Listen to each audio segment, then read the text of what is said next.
So I've had to deal with this too, and I want to share my experience. So I can't really say I had a spiritual awakening and this happened because I've had many spiritual awakenings, but I feel like I had a person in my life that was definitely like this, and every conversation revolved around them.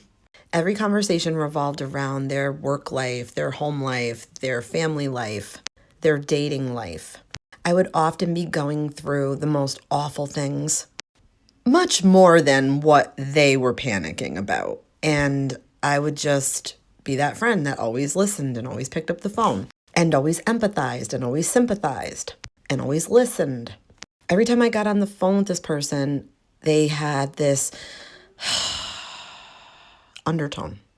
Every time I talked to them, it was negative.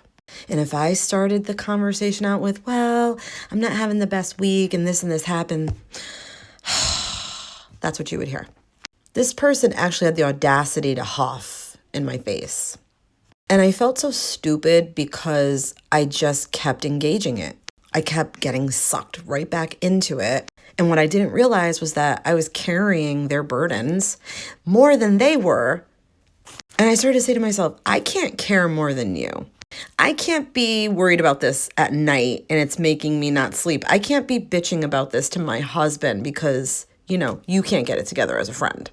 Every time I turned around, there was some kind of crisis or some kind of drama or some kind of meltdown moment. And now I was completely aware that this person was definitely struggling with mental illness and they were in fact medicated. When I started having my spiritual awakening, though, this person was all about it as long as it was influencing them in a positive way. Like they'd ask me, oh, what do you think of this person I'm dating? What's your read? As long as my read was good and okay, everything was fine. And make no mistake, they had no problem coming to tell me and point out when I was wrong. And then I started to see that every conversation, they were talking about someone in a negative way, talking crap, like you're saying. And then I started to say to myself, well, if they're talking shit to me about somebody, then they're talking shit about me to someone.